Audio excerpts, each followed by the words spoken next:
Welcome back now, 5:22 this morning. Time to get our egg news. Let's check in with Bob Bosold over at Wax. Hello. Good morning, guys. Well, for about the last 2 or 3 days, I've had the garage door open to the convertible, but I haven't backed it out yet because it hasn't gotten good. But it sounds like over the weekend that'll change. It's coming. Oh, yeah. It'll be prime. The sunshine is All right. coming. Well, I'll come by and honk.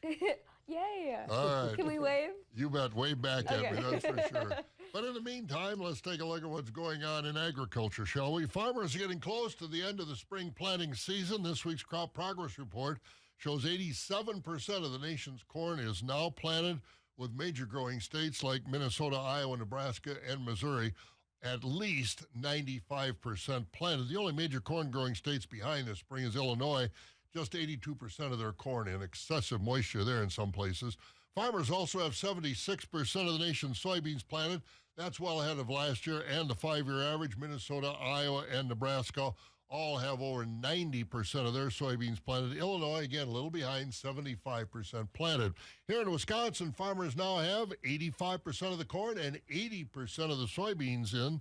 That's ahead of both last year and the 5-year average. They've also planted 90% of their oat crop, 88% of the fall potatoes, even made 20% of their first hay crop.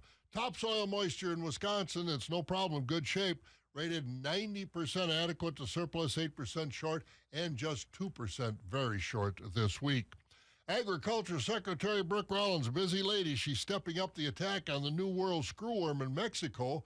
Earlier this week, she said the USDA will invest $21 million to renovate an existing fruit fly production facility in Mexico.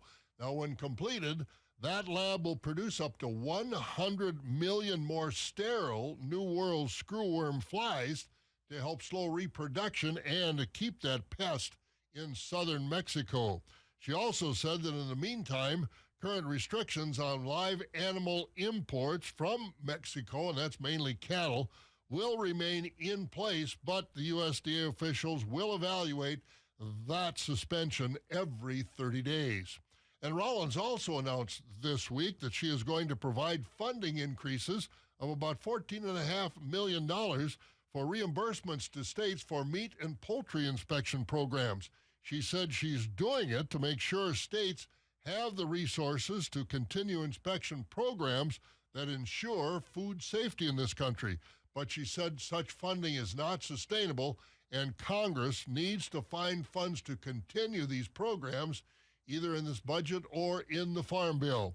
And also this week, Secretary Rollins announced that Andrew Iverson is the new director of the Wisconsin Rural Development Agency. Now, Iverson was most recently executive director of the Republican Party in Wisconsin and has held positions with the Republican National Committee and with U.S. Senator Ron Johnson.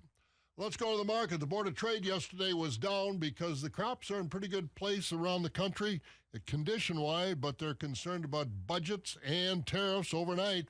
After corn down 8, beans down 14 yesterday, corn down another fraction overnight, $4.50 a bushel. Corn was $4.61 yesterday at this time.